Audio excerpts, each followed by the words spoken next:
Kita satu kena ingat, negara ini daripada merdeka Malaysia sehingga ke sekarang adalah diterajui oleh kerajaan pelbagai bangsa.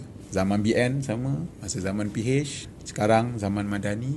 It is a multiracial government. Tak pernah dalam Malaysia ni yang mana kita ada kerajaan satu bangsa atau satu agama saja. Memang tak boleh. Demografi kita macam tu. Dan satu lagi perkara sebenarnya, orang yang mengatakan bahawa Melayu akan hilang dan perlu bersatu dan sebagainya, sebenarnya tidak melihat bahawa selera politik orang Melayu itu sekarang sudah menjadi pelbagai. Pilihan politik juga pelbagai. Ada yang menyokong Perikatan Nasional, ada yang menyokong UMNO Barisan Nasional, ada juga yang menyokong PH, dan dalam PH pun ada juga kepelbagaian. Ada yang menyokong Amanah, PKR, dan juga ada yang menyokong parti saya, parti DAP. Jadi kepelbagaian ini menunjukkan sebenarnya orang Melayu semakin maju dari segi pilihan politik mereka. Mereka tidak hanya mengikut satu atau dua parti saja, mereka boleh bebas memilih sebab mereka makin matang.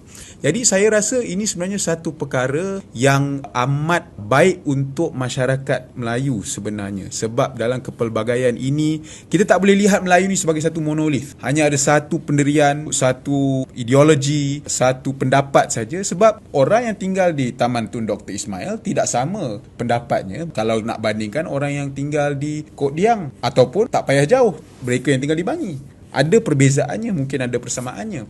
Jadi untuk menjadi satu suara saja untuk mewakili orang Melayu, sukar saya rasa dalam keadaan sekarang. Tapi yang penting adalah satu, kepentingan orang Melayu itu sudah pun termaktub dalam Perlembagaan Persekutuan. Yang mana kita tahu ada perkara 152, 153 dan sebagainya. Islam sebagai agama persekutuan. Ini semua tidak boleh dipinda, melainkan ada 2/3, dan apabila ia melibatkan kepentingan orang Melayu, ia tidak boleh dipinda. Kalaupun ada 2/3, kena bawa ke Majlis Raja-Raja mendapat kebenaran. Jadi semua ini telah pun termaktub dalam Perlembagaan Persekutuan. Jadi saya rasa komen-komen seperti ini saya rasa hanyalah sebagai polemik untuk mereka kekal relevan, mereka kata akan hilang. Padahal kalau kita tengok faktanya adalah yang makin berkurangan di Malaysia inilah bukan Melayu. Yang mana demografi Melayu itu semakin lama semakin besar, semakin ramai. Jadi bagaimana satu kaum yang menjadi semakin ramai, maknanya bila semakin ramai semakin banyak undi